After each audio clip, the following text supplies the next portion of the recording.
بسم اللہ الرحمن الرحیم۔ السلام علیکم۔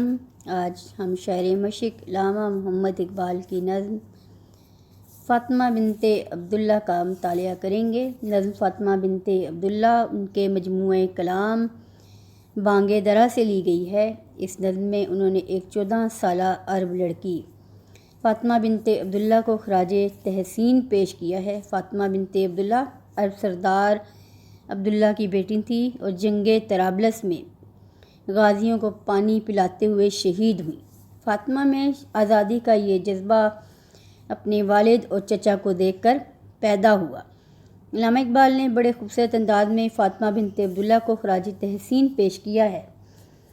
جنگ طرابلس اصل میں اٹلی اور سلطنت عثمانیہ کے درمیان جنگ تھی۔ سلطنت عثمانیہ آج کل ترکی کے نام سے مشہور ہے۔ اس جنگ میں ترکی نے شکست مان کر طرابلس اور دوسرے صوبے جنہیں آج لیبیا کہا جاتا ہے اٹلی کے حوالے کر دیے تھے، لیکن لیبیا کے باشندوں کو غلامی پسند نہ تھی۔ وہاں کے مقامی مجاہدین غیر ملکی قبضے کے خلاف بھرپور جدوجہد کر رہے تھے۔ وہ چاہتے تھے کہ ان کا علاقہ اٹلی کے تسلط سے آزاد ہو جائے۔ انہوں نے اپنی جدوجہد جاری رکھی۔ اس جنگ میں مسلمانوں کا جذبہ جہاد آہستہ آہستہ کمزور پڑتا جا رہا تھا کہ ایسے میں ایک 14 سالہ معصوم عرب لڑکی فاطمہ بنت عبداللہ نے جنگ میں مجاہدین کو اپنے مشکیزے سے پانی پلاتے ہوئے شہادت نوش فرمائی۔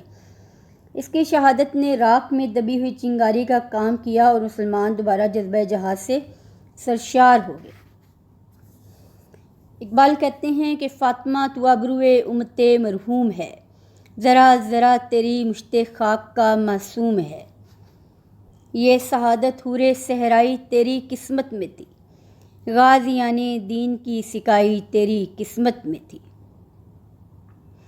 یہ جہاد اللہ کے رستے میں بے تیغ و سپر ہے، جسارت آفری شوق شہادت کس قدر۔ یہ کلی بھی اس گلستان خزاں مندر میں تھی، ایسی چنگاری بھی یارب اپنی خاکستر میں تھی۔